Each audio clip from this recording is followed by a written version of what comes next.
Attention passengers, welcome to Los Angeles. Enjoy your arrival to the home of West Coast gangster rap and the G-Funk sound.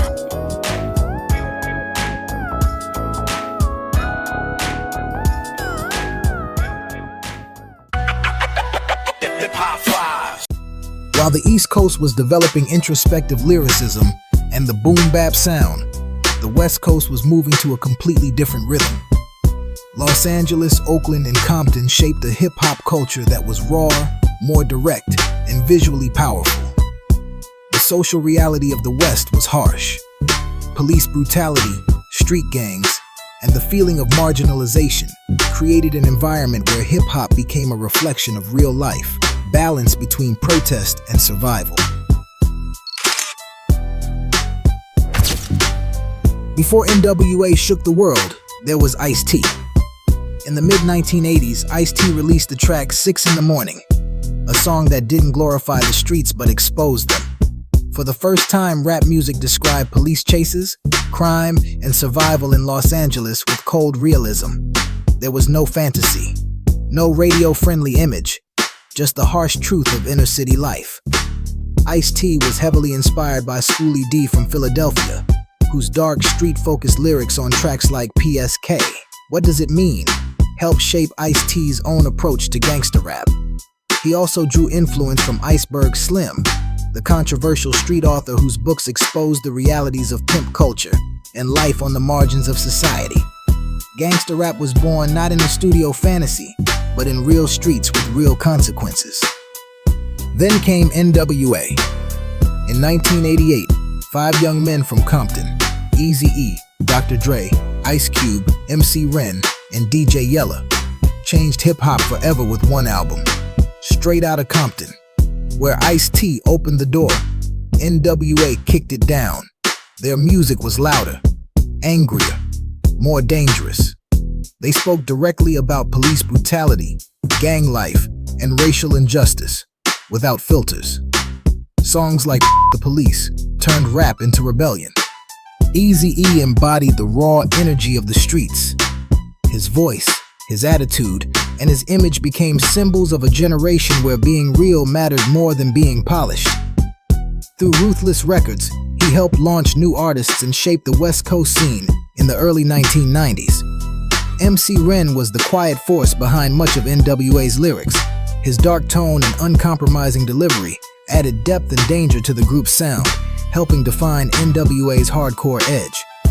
DJ Yella was the rhythm behind the chaos, a producer and DJ who helped shape the sound alongside Dr. Dre, bringing the beats and the energy that held everything together. Members such as Ice Cube and Dr. Dre laid the foundations of a sound that became the hallmark of West Coast hip-hop: raw, uncompromising, and politically charged.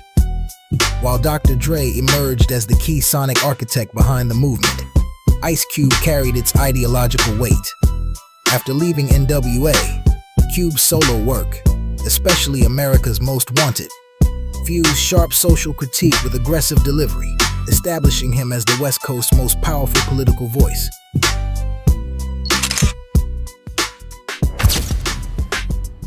Before Dr. Dre fully defined the sound, the foundation of G-Funk was laid by the pioneering group Above the Law. Led by producer Cold 187, they began experimenting with funk-influenced samples, smooth bass lines, and melodic synths on their early Ruthless Records releases. Tracks from their Livin' Like Hustlers 1990 album showcased a blueprint of the sound that would soon evolve into the West Coast's dominant style.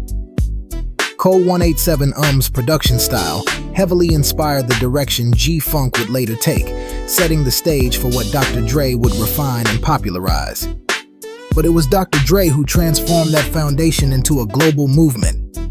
In the early 90s, Dr. Dre brought G-Funk to its peak with The Chronic, 1992, a combination of funk samples, synthesizer lines, and laid-back flows that defined California hip-hop.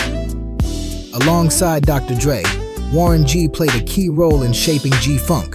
His classic Regulate was not just a hit, it became the sonic definition of an era. Warren G introduced a smoother, melodic approach to gangsta rap, bridging the gap between the hard streets and radio mainstream. Another essential figure in G-Funk was Nate Dogg, the king of hooks, whose velvety voice and impeccable sense of melody made him one of the most recognizable voices in hip-hop history. During this period, Snoop Dogg also rose as the personification of the style. His charisma and unmistakable vocal presence became the defining face of the West Coast. With the release of his debut album Doggy Style 1993, Snoop cemented himself as one of the most influential voices of the G-Funk era. The Dog Pound, the duo of Daz Dillinger and Corrupt, was a crucial part of the Death Row Records movement. Their debut album, Dog Food 1995, solidified and expanded the G-Funk sound of the mid-1990s, blending recognizable melodic West Coast production, largely shaped by Daz, with raw, street-level storytelling from Los Angeles. As close collaborators of Snoop Dogg and Nate Dogg, tracks like New York, New York and Let's Play House demonstrated the West Coast's ability to masterfully combine funk, infectious groove, and authentic narrative, leaving an indelible mark on hip-hop culture.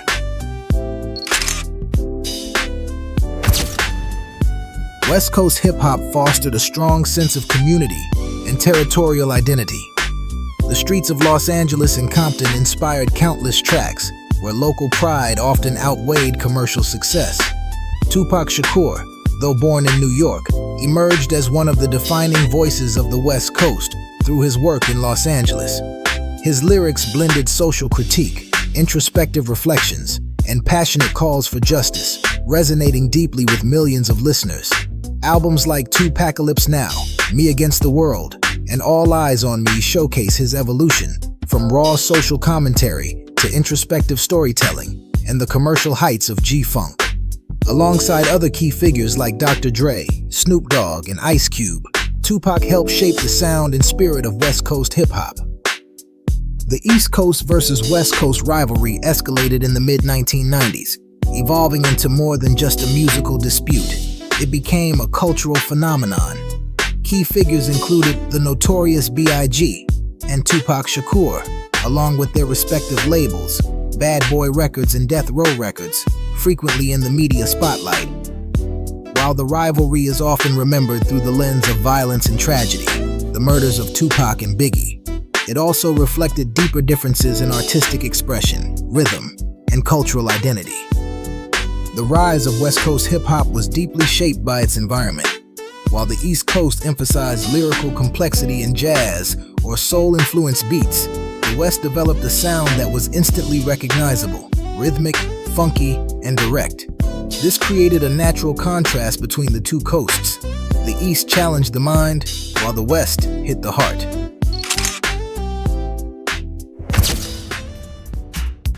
During this period, a new wave of groundbreaking artists emerged from the Bay Area. E40, with his unique flow and inventive slang, introduced a fresh language and rhythm to the West Coast. His impact went beyond music. He also became a trendsetter, businessman, and one of the most authentic voices of the region. At the same time, Mac Dre laid the foundation for the hyphy movement, high energy, danceable, and a sound that would leave a lasting mark on the West Coast. His creativity, humor, and eccentric style cemented him as a legend whose influence endures to this day. The Bay Area scene was enriched by Too Short, a pioneering figure from Oakland, known for his laid-back delivery and vivid tales of local life. Acting as a bridge between the Bay Area sound and the rest of California, he introduced a style that was bold, direct, and highly influential for later generations. His longevity and ability to remain relevant across different eras of hip-hop have cemented him as one of the pillars of the West Coast. Music videos, fashion, cars, and dance all contributed to the strong West Coast identity. Many producers, such as DJ Quik and Battle Cat, use live instruments in their productions, giving West Coast music a warmer and more vibrant feel compared to the rigid sampling dominant on the East Coast. DJ Quik was especially important as both an MC and a producer, seamlessly blending funk, soul, and rap into a sound that was danceable yet musically complex. Albums like Quick Is the Name, 1991, showcased his ability to combine musicality with street credibility. Cypress Hill added another dimension with dark beats, Latino identity, and Be Real's instantly recognizable voice, expanding the boundaries of West Coast hip-hop with albums such as Cypress Hill, 1991. Exhibit brought a powerful and authoritative West Coast presence. His debut album, At the Speed of Life, 1996, introduced a raw, darker sound that stood apart from the mainstream G-funk of the time. With production from E. Swift and DJ Muggs, the album emphasized authenticity and positioned Exhibit as a strong force in West Coast hip-hop. The 1990s firmly established West Coast hip-hop as a unique and influential force. From the raw streets of Compton to the melodic grooves of G-funk, artists like Dr. Dre, Snoop Dogg, Tupac, and Ice Cube shaped a sound and culture that was bold, rhythmic, and visually striking. With innovation, charisma, and authenticity, West Coast hip-hop left a legacy that continues to inspire artists and fans around the world. It was a movement that shifted the center of gravity in the industry, proving that hip-hop could thrive under the California sun, just as it did in the New York cold. Ultimately, the West Coast didn't just join the conversation. They grabbed the mic and changed the language of hip-hop forever.